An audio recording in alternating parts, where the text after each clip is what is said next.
Bonjour à tous et bienvenue dans cette édition de l'Afrique Marche. L'Afrique Marche est une émission où nous parlons de l'Afrique, tout ce qui concerne l'Afrique, que ce soit dans la politique, l'économie, le social et tout sur l'Afrique. Dans cette édition, nous allons regarder une question critique. Est-ce qu'un prêtre de l'Église catholique, un prêtre de l'Église catholique romaine peut devenir politicien et détenir un poste politique? Est-ce qu'un prêtre peut devenir politicien ou bien être élu aux fonctions de l'État? C'est la question que nous allons répondre dans cette édition de l'Afrique Marche.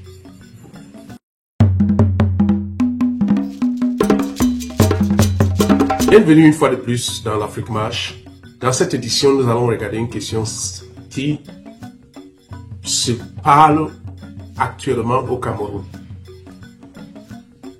Parce que le père Ludovic Lado, le voici, a annoncé sa candidature aux élections législatives 2026 au Cameroun. En fait, il veut être député. Et tout le monde sait que c'est un prêtre. Parce que ça fait depuis des années, c'est un prêtre jésuite.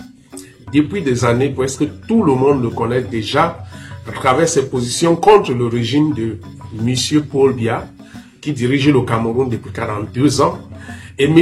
Lado n'a jamais caché ses critiques envers les autorités du Cameroun. Il a même été arrêté plusieurs fois à travers certains actes qu'il a initiés. Je pense qu'une fois, il avait initié une marche de Douala pour Yaoundé et il avait été arrêté et détenu même pendant un certain nombre de temps. Donc, le père Ludovic Lado est un prêtre. Ce qui fait beaucoup bavarder est le fait qu'il est un prêtre catholique. Et nous avons grandi avec cette mindset où on croyait que le prêtre doit être à l'église. C'est-à-dire un prêtre, sa place c'est à l'église. Il ne doit pas regarder les choses qui concernent l'État.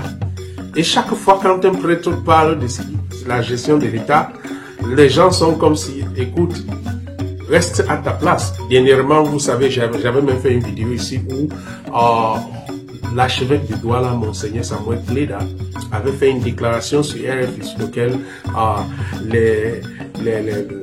les gens du RDPC au Cameroun se sont levés pour dire qu'il était hors de son cadre, de son travail, ou bien il allait, mais non.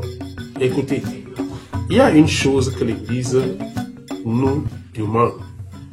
Chaque chrétien catholique, parce que pour être d'abord un prêtre chrétien catholique, doit être impliqué dans la vie politique de son pays. Parce que l'Église vit dans le monde. Et ces derniers temps, vous voyez par exemple, même le pape lui-même fait des déclarations sur la vie politique des États. Surtout quand ça concerne les choses, l'Église ne peut pas rester et regarder les choses qui ne se passent pas bien sans avoir sa voix.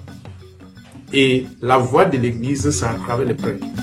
Bon, maintenant, Ludovic Lado, le père Ludovic Lado, décide de se présenter aux élections 2026. Est-ce qu'un prêtre peut se présenter aux élections? Oui. Je dis oui.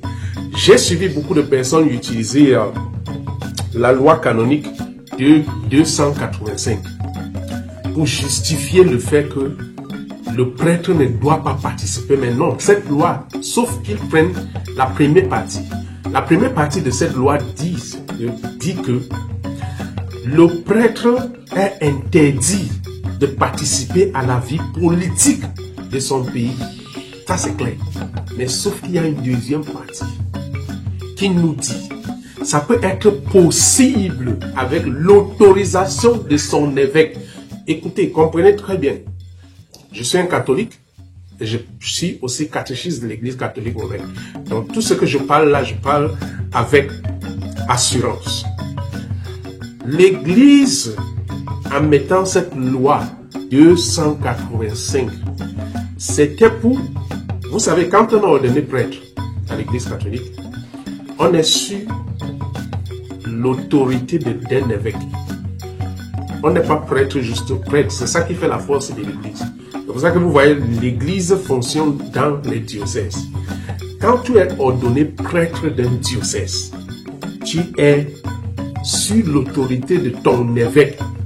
En tant que prêtre, tu ne prends aucune initiative sans l'autorisation de ton évêque. C'est pour ça que l'Église dit, un prêtre peut prendre les responsabilités politiques ou administratives dans son pays avec l'autorisation de son évêque. Et je pense que le père Ludovic Ladoux, en faisant cette déclaration, a certainement consulté avec son évêque. Ça, c'est des choses que vous ne connaissez pas. Donc, avant de dire des choses, le père Ludovic Ladoux, qui est un théologien, qui connaît très bien la loi canonique, ne peut pas s'aventurer à prendre une décision sans consulter son évêque. Ça a été fait. Mais la question maintenant, c'est, est-ce que ça peut être fait? J'ai dit oui. Oui, parce que dans le passé, ça a toujours été le cas. Je prends le cas, par exemple, au Nigeria voisin du Cameroun. Actuellement, au Nigeria, l'État du Bénin, qu'on appelle communément Benue State, le gouverneur est un prêtre catholique romain. Et il est toujours prêtre. Mais c'est lui l'actuel gouverneur. Et l'État du Bénin a déjà eu, c'est le deuxième prêtre de l'Église catholique même qui devient gouverneur de l'État du Bénin du Nigeria. L'actuel gouverneur, le voici, il est gouverneur et il est prêtre de l'Église catholique. Et il sert en tant que gouverneur. Et comme vous savez, au Nigeria, les gouverneurs sont élus. Ce n'est pas comme dans les pays francophones où les gouverneurs sont nommés. Donc, il a dû se présenter aux élections. Il a été élu. Il est actuel gouverneur au Nigeria. Et dans ce même état du Bénin, nous avons vu, c'est lui le deuxième prêtre. Je laisse sa photo ici pour que vous voyez. Vous pouvez aller en ligne.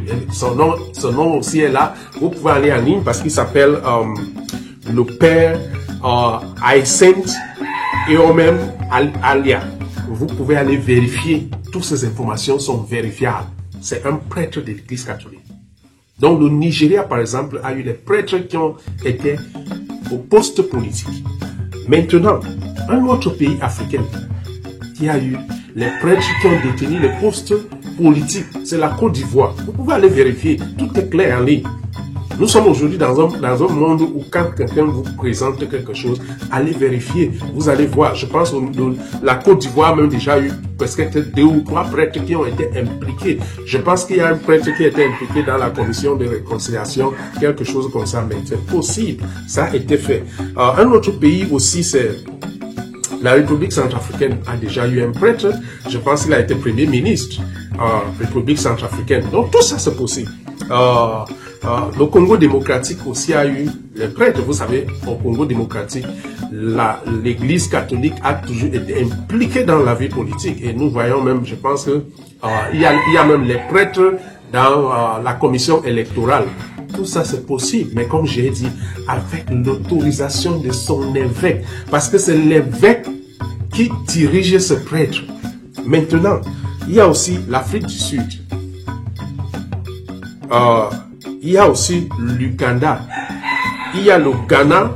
Il y a le Congo. Voici certains pays où les prêtres ont déjà détenu les postes politiques. Donc, l'idée du père Ladoux n'est pas extraordinaire, c'est tout à fait normal. Et comme j'ai expliqué, l'Église a mis ceci parce que les prêtres doivent être encadrés. Parce que quand tu es un prêtre, l'évêque te donne une responsabilité. Et cette responsabilité, parfois, ça ne concerne pas la vie politique. Donc, pour faire à ce que un prêtre n'abandonne pas cette responsabilité de l'Église, pour la vie politique, on a exigé à ce que ça soit avec son autorisation.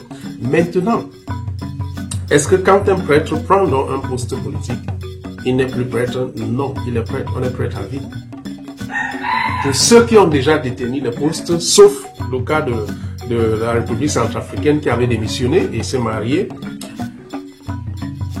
Si tu es élu, par exemple, le prêtre qui est gouverneur de l'État de Bénin au Nigeria, il continue à faire les messes. Il trouve le temps, il s'organise à faire les messes, à servir en fonction de son programme. Mais sauf que maintenant, l'évêque a pensé qu'il était important que ce prêtre ne sert pas seulement les chrétiens catholiques, mais de servir aussi tout l'État. L'Église a accepté qu'il peut être gouverneur, mais il continue d'être prêtre.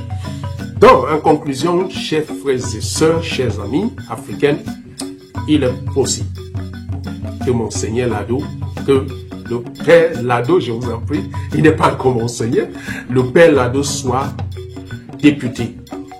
Maintenant, ce qu'on doit regarder, c'est est-ce qu'il a les capacités pour apporter un changement au Cameroun. C'est là où on doit être attentif. On doit être attentif sur son programme, pas sur le fait que est-ce qu'il doit être prêtre, est-ce qu'un prêtre peut être député ou pas. Oui, là un prêtre peut être député. Maintenant la cuisine interne, ça ne vous regarde pas, parce que c'est entre lui et son évêque. Quand il s'est assis avec son évêque, tu n'étais même pas là. Maintenant, ce qui t'intéresse, c'est quoi son programme? Est-ce qu'il a un programme qui peut apporter quelque chose de nouveau au Cameroun? C'est ça qu'on doit regarder. Chers amis, c'est ce que nous avons prévu pour vous ce jour dans cette édition de l'Afrique Marche. L'Afrique Marche concerne nous tous en tant qu'Africains. Et ce jour, nous avons traité la question: est-ce qu'un prêtre peut être élu au poste politique dans son pays? Et j'ai dit c'est possible. Et j'ai donné les raisons et j'ai fait même certaines références pour que vous compreniez pourquoi il est possible. Alors, c'est notre dernière édition pour 2024. Nous tenons à vous remercier pour tout votre soutien et tout ce que vous faites pour nous. Déjà, d'être abonné et de regarder nos vidéos. Notre objectif pour 2025, c'est de toucher plus des abonnés pour qu'ensemble nous continuions à travailler pour l'Afrique.